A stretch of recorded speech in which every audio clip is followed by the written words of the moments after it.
ఎన్నికల కౌంటింగ్ అనంతరం ఈ కృష్ణా జిల్లాలో కానీ రాష్ట్రంలో అనేక మంది తెలుగుదేశం పార్టీ జనసేనకు సంబంధించినటువంటి నాయకులు కార్యకర్తలు వైఎస్ఆర్ కాంగ్రెస్ పార్టీ గ్రామ స్థాయి, వార్డు స్థాయి, మండల స్థాయి, నియోజకవర్గ స్థాయి యాక్టివ్గా ఉండేటువంటి లీడర్స్ పైన ఉద్దేశపూర్వకంగా దాడులు చేస్తున్నారు.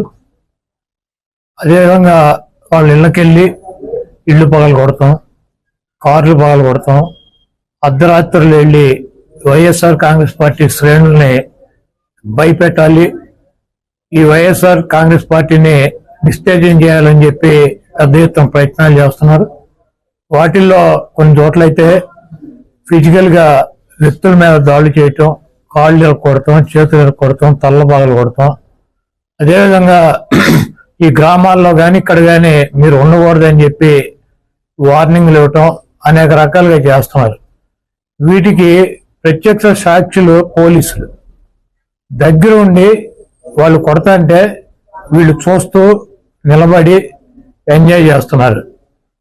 ఈరోజు మా దగ్గర పోలీసులు పాక్షిక పాత్ర వహించేటువంటి సన్నివేశాలు, తెలుగుదేశం పార్టీ అల్లరిమోకల్లో మా వాళ్ళ మీద దాడి చేస్తున్నటువంటి సన్నివేశాలు సీసీ ఫుటేజీలతో సహా, ఫోటోలతో సహా మా దగ్గర ఉన్నాయి. మేము ఎస్పీ గారికి కానీ లేదా లోకల్ ఉన్నటువంటి పోలీస్ స్టేషన్లో కానీ కంప్లైంట్ ఇచ్చినా, ఒకవేళ మాకు ముందు సమాచారం ఉండి ఇలా గొడవ జరిగేటువంటి పరిస్థితి ఉందని చెప్పినా కూడా వాళ్ళు వచ్చి ప్రేక్షక పాత్ర వహించడం, అదేవిధంగా ఎటువంటి కేసులు కూడా కట్టినటువంటి పరిస్థితి లేదు. కాబట్టి మేము జిల్లా పార్టీ తరఫున మా దగ్గర ఉన్నటువంటి వీడియోగ్రాఫులతో, ఫోటోగ్రాఫులతో హైకోర్టుకు వెళ్లి ప్రైవేట్ కేసులు వేయాలని చెప్పి నిర్ణయించుకున్నాం. తప్పకుండా దాడులు చేసినటువంటి వాళ్లే కాదు, దాడులు చేస్తుంటే చూస్తున్నటువంటి పోలీసు వ్యవస్థ మీద కూడా కేసులు వేయటానికి సిద్ధంగా ఉన్నాం.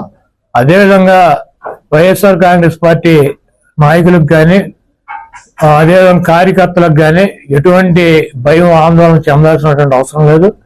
రేపు 2 రోజుల్లో జిల్లాలో ఉన్నటువంటి ముఖ్య నాయకులందరం కలిసి ప్రతి నియోజకవర్గానికి వెళ్లి దాడులు చేసినటువంటి వాళ్ళు ఇళ్లకెళ్లి ధైర్యం చెప్పేటువంటి కార్యక్రమం చేస్తాం. దీనికి జగన్మోహన్ రెడ్డి గారు కూడా మీరు ఎట్టి పరిస్థితుల్లోనూ కార్యకర్తలు కానీ, నాయకులను కానీ జరుగుతున్నటువంటి దాడుల్ని మీరు చూస్తూ ఊరుకోవద్దు, పార్టీ అంతా యాక్టివ్గా ఉండి అందరూ ఒక వేదిక మీదకి వచ్చి వాటిని తిప్పి కొట్టాల్సిన అవసరం మన మీద ఉందని చెప్పి ఆయన కూడా చెప్పారు. కాబట్టి పోలీసు వ్యవస్థ ఒక అసమర్థమైనటువంటి వ్యవస్థగా ప్రేక్షక పాత్ర వహిస్తున్నటువంటి ఈ పోలీసు వ్యవస్థకి మరి మా నుంచి ఈ తెలుగుదేశం పార్టీ గోండాల నుంచి మా పార్టీ నాయకుల్ని, కార్యకర్తల్ని కాపాడుకోవటానికి మేము కూడా 2 రోజుల్లో రోడ్డు మీదకి వచ్చి ఎక్కడైతే మా వాళ్ళ మీద దాడులు జరిగినాయి, ఎక్కడైతే మా వాళ్ళని ఇబ్బంది పెడుతున్నారో ఆ ప్రాంతానికి వెళ్తాం. ఆ కాన్స్టిట్యున్సీకి కానీ, ఆ జిల్లాకు కానీ సంబంధించినటువంటి నాయకులందరూ కూడా పాల్గొంటారు. ఆ నియోజకవర్గంలో ఉన్నటువంటి లీడర్స్ కానీ, కార్యకర్తలు కూడా పాల్గొంటారు. తప్పకుండా లా అండ్ ఆర్డర్ ఇష్యూస్ కనుక వస్తే దానికి పోలీస్ వ్యవస్థే బాధ్యత వహించాలి.